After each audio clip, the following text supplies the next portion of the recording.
우리의 삶의 현장은 코로나19의 여파로 인해서 여전히 불안하고 불편하고 궁핍함이 지속되는 가운데 있습니다. 대부분의 성도들이 하나님의 선하신 뜻을 따라 순종하며 살지만 어찌하여 하나님은 코로나19와 같은 전염병으로 인하여 우리의 삶을 이토록 곤고하게 하시는지 때로는 답답하기만 합니다. 그래서 어떤 사람은 교회가 무엇을 잘못했느냐고 원망을 하기도 합니다. 왜 교회가 불신자들의 지탄의 대상이 되어야 하느냐고 불평을 합니다. 대부분 교회가 나름대로 코로나19의 방역을 잘 하고 있는데 몇몇 교회의 잘못된 현상을 한국교회 모두의 잘못으로 매도하고 있다며 불평을 늘어놓기도 합니다. 지하철과 술집 등은 단속하지 않고 왜 교회만 단속하냐고 말을 합니다. 우리 지역 목욕탕발 확진자의 급증으로 우리 교회도 지난주부터 예배 인원을 20%로 이렇게 제한하게 되었습니다.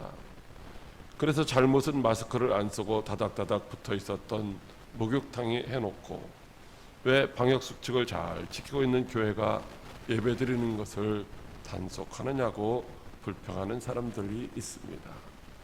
여러분들의 생각은 어떠십니까?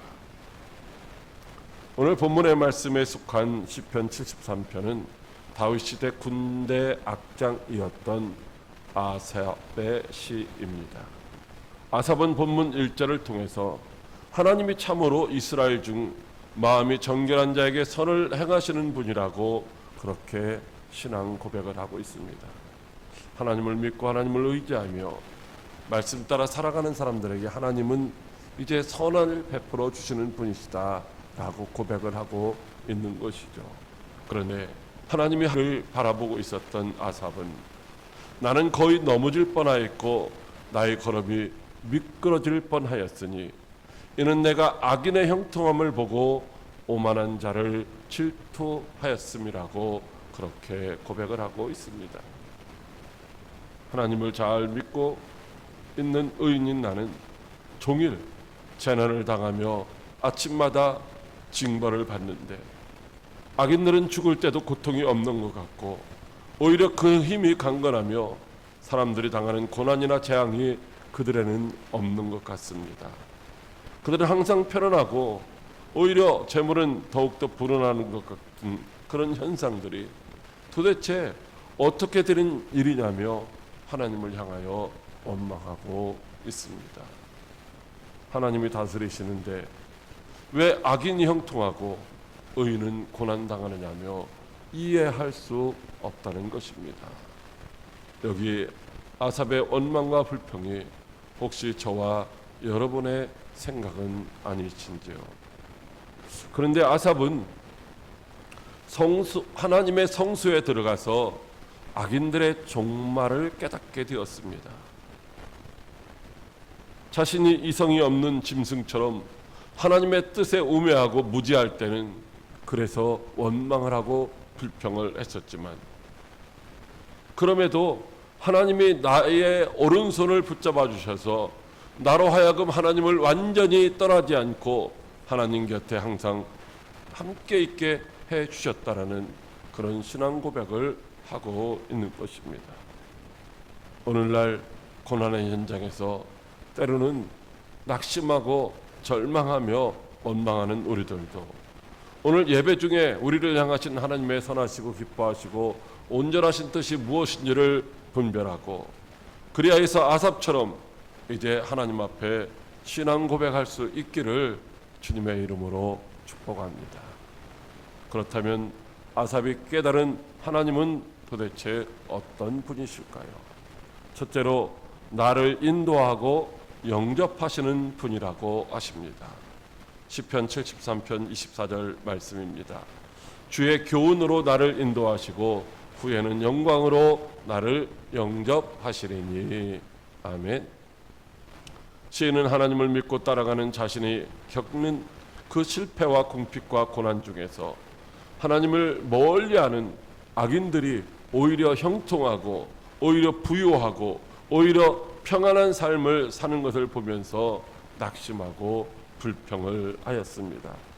그런데 그가 하나님의 성소에 들어가서 하나님 앞에 예배하다가 하나님 앞에 기도하다가 주의 말씀을 듣다가 악인들의 종말이 어떠한 것인지에 대해서 깨닫게 되었다는 것입니다.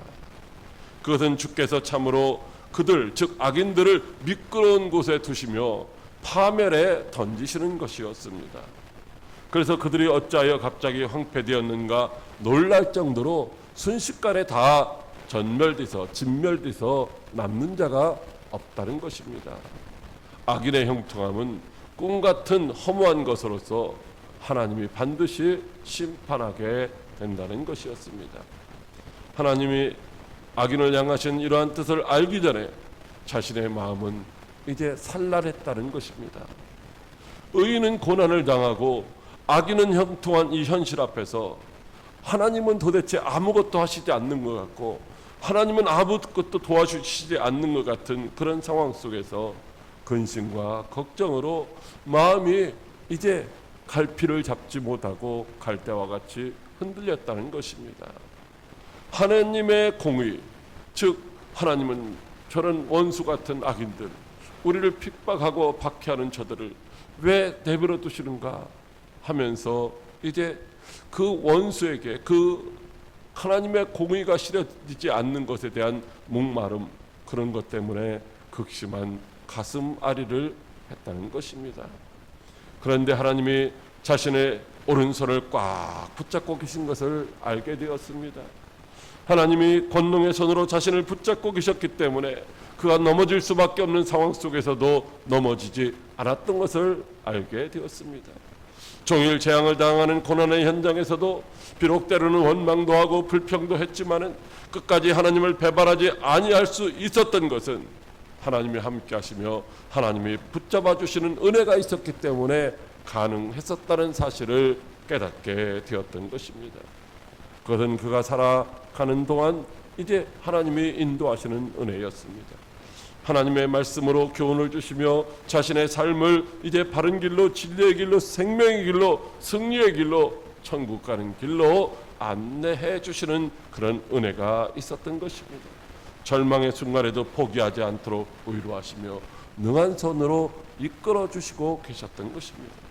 그리고 마침내 영광으로 영접하시는 은혜입니다.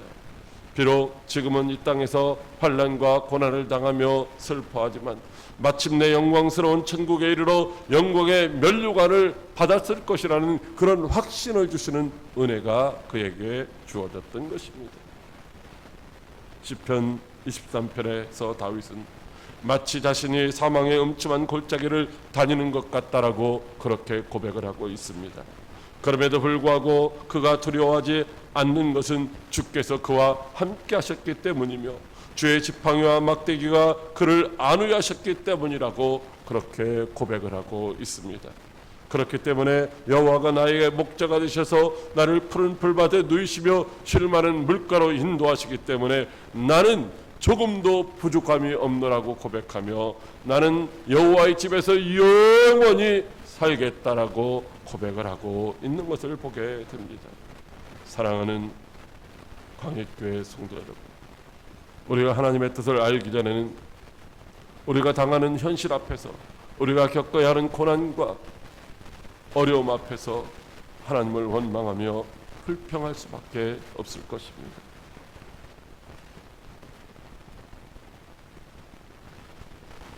우리는 어떤 고난이 당하면 하나님 하필이면 왜 나요? 왜 내게 이런 고난이 닥쳤습니까? 내가 무슨 잘못했습니까? 라고 하나님 앞에 원망을 하는 경우가 종종 있습니다. 저도 약 30여 년 전에 성국이를 낳았을 때에 하나님 하필이면 왜 우리입니까? 우리의 가정에 왜 이런 고난을 주셨습니까? 라고 그렇게 가슴을 치며 하나님 앞에 때를 썼던 적도 없잖아 있었습니다. 그러나 시간이 지난 이후에 하나님이 저를 주의 종의 길로 이끌어 주시려고 하는 그런 섭리가 계셨음을 발견하고 순종하게 되었던 것입니다.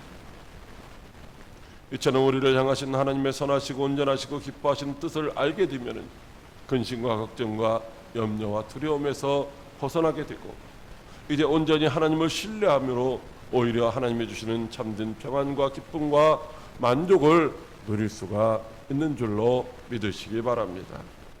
시편 37편에 악을 행하는 자들 때문에 불평하지 말며 불의를 행하는 자들을 시기하지 말지어다. 그들은 풀과 같이 속히 배임을 당할 것이며 풀은 채소같이 새자랄 것임이라. 여호와를 기뻐하라. 그가 내 마음의 소원을 내게 이루어 주시리라고 말씀하시고 있습니다. 그렇습니다. 악인의 형통함 부러워하고 그것 때문에 낙심할 필요가 없다는 것입니다. 고난 중에도 원망하거나 불평하며 슬퍼하지 말라는 것입니다. 지금도 하나님은 여전히 우리의 오른손을 붙잡아 주시고 우리를 의의 길로 인도하고 계신 줄 믿으시기 바랍니다. 하나님의 말씀으로 주시는 교훈을 받아 믿음으로 주님과 동행하는 여러분들이 되시기를 바랍니다. 하늘과 땅 어디서나 오직 주님만이 우리가 사모할 유일한 분이심을 믿고 의지하시기를 바랍니다.